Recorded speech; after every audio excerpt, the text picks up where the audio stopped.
What's going on, guys? Twig and Timber Outdoors here with Lucky Tackle Box, and today I'm going to show you guys how to tie one of my favorite small stream or wild trout stream fish catching machines.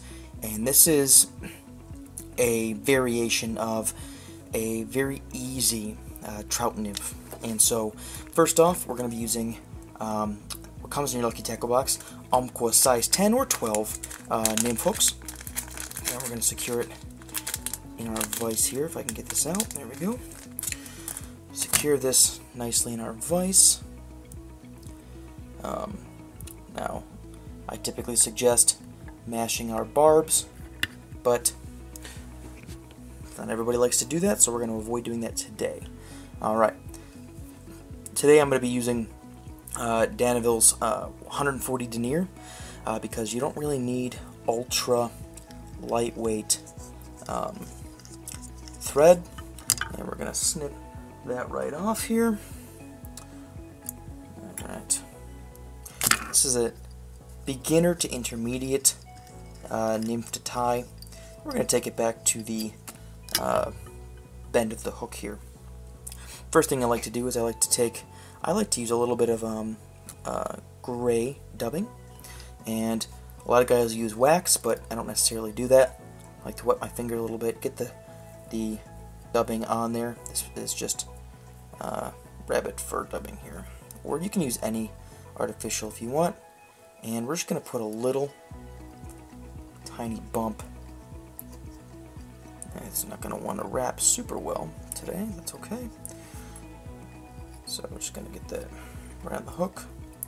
Sometimes wax is beneficial, but just get a little bump there and bring it back to that spot. The reason I put the bump in there before we do our next step is we're going to take some white goose biots and we're going to snip 2 decently sized goose biots off.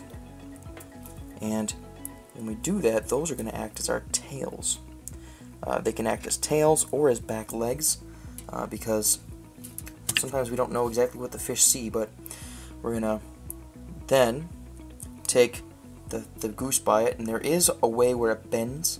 We're going to put that bend and have him flare out from the fly. So I'll show you here in a second. I'm going to tie it in. Let's see, I like to measure mine about 3/4 to the full length of the, let's see here, of the fly. A couple loose wraps, and I like to tie mine in pretty deep because realistically this material, the goose biot material, doesn't like to stay on. And we're going to take the other one, the other goose biot, we're going to find the way it flares out, we're going to put it on the other side, match it up, and repeat the process. Alright, work our way back, and by putting a little bump in there beforehand, alright, see how it kind of flares out like that?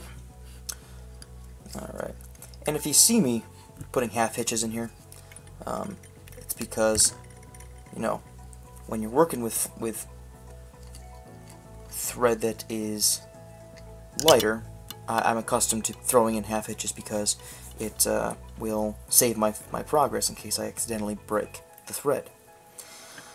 Now, I am going to take a spool of thin or light copper wire, nothing crazy, and I'm going to tie it in. Some guys like to tie it in on top, others differently, but realistically, for me, it doesn't matter where. But if you tie it in on top, you can avoid bumming up or messing up the tails when we use it. Now, some vices will have the ability to store the material in the back, but for today I'm just going to snip off probably about a 3-4 inch section, and it'll lay nicely back here. Now we're going to take some more of that gray dubbing, we're going to apply it in a nice little dubbing noodle. The tighter you can get it, the better, because you don't really need much, especially in the lower part of the fly.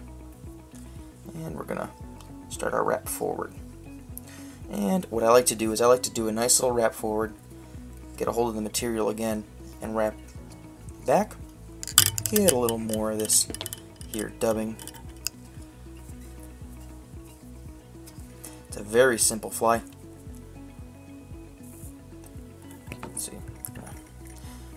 You could do this with a dubbing loop, but realistically, if you want to tie it quickly and easily, just need some wet hands. Let's see. Lost it a little bit there.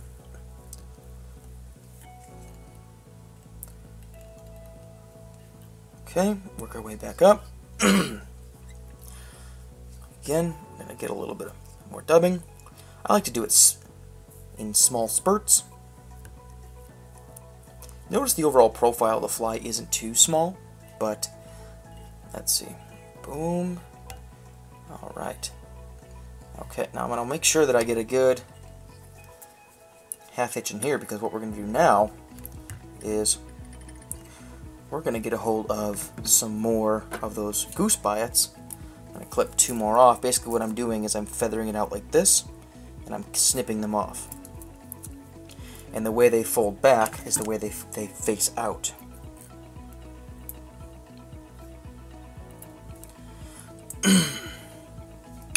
Now what I'm going to do is take my goose biot.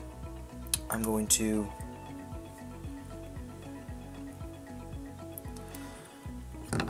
tie it in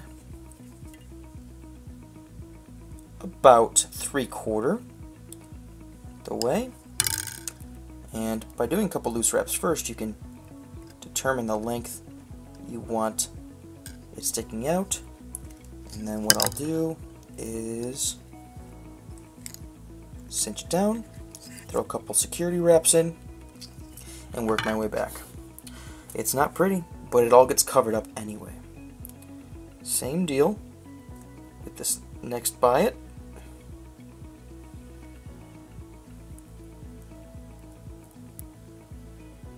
Just match it up.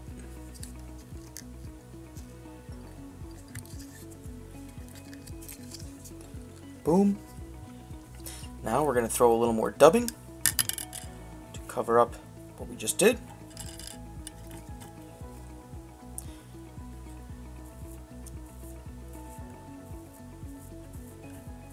Suggestion to you is if you wash your hands before you start tying, it actually helps with dubbing.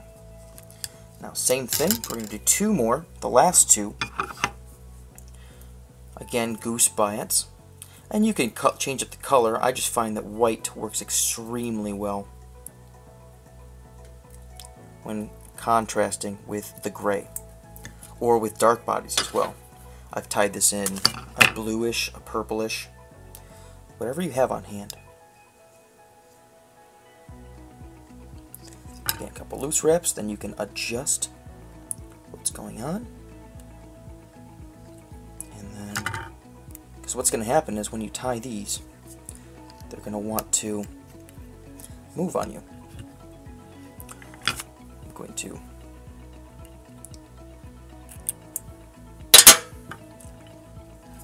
throw a few security wraps in, boom, work my way back, and then I'm going to get that second biot I snipped. I'm just going to snip another one for you because I don't want to waste your time. I think I dropped it. That's okay, quite a few come on these. And I tie so many of these because they're so effective that I have tons of goose biots.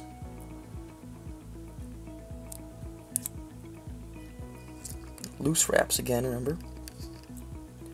Make sure it lines up the way you want it to. This one might be a little high, so we're going to drop it. There you go. And by putting on nice little pressure, what it does is it flares it just a little bit.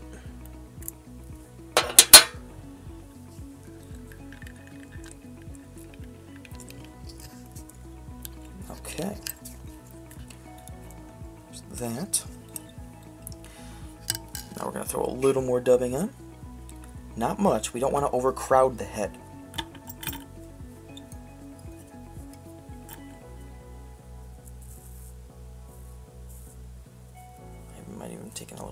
of my gray here. So we're going to throw this on the thread here.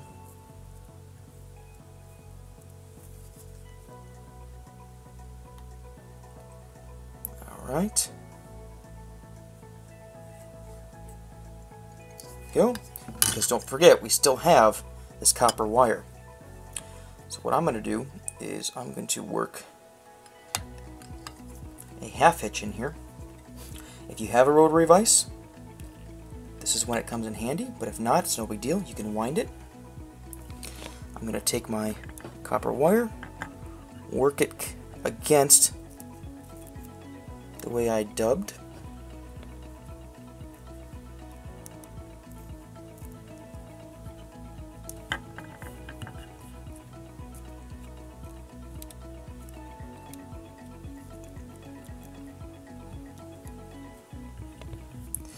This is the fly that caught all my biggest trout. I'm going to work it all the way up to the front. I'm going to capture it with my thread.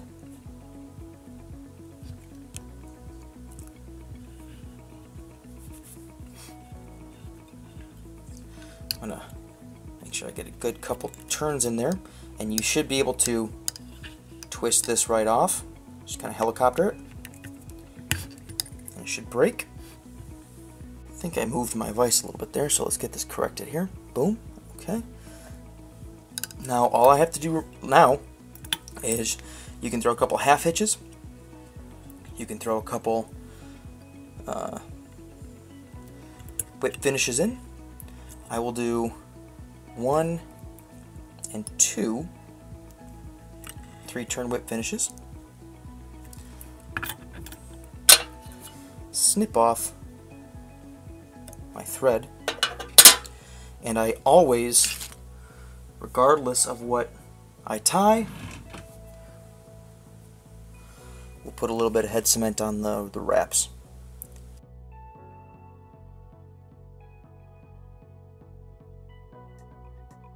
There's your fly. That right there will catch a ton of fish, especially if you, for example, if you're Euro nymphing or anything like that and you're using, you can weight it with some lead-free wrap. You can put bead heads on it. I know I've caught a ton of fish by putting an orange bead head on it, especially in that pre, during, and post-spawn time. It can act as an insect getting into a bee or into an egg. It can also act as just free-floating insect. Fish will annihilate it. Hopefully you guys liked the video. If you did, give it a thumbs up, subscribe to the channel, check out the other videos in the playlists, and until next time guys, catch you guys on the flip side. Tight lines, and we're out.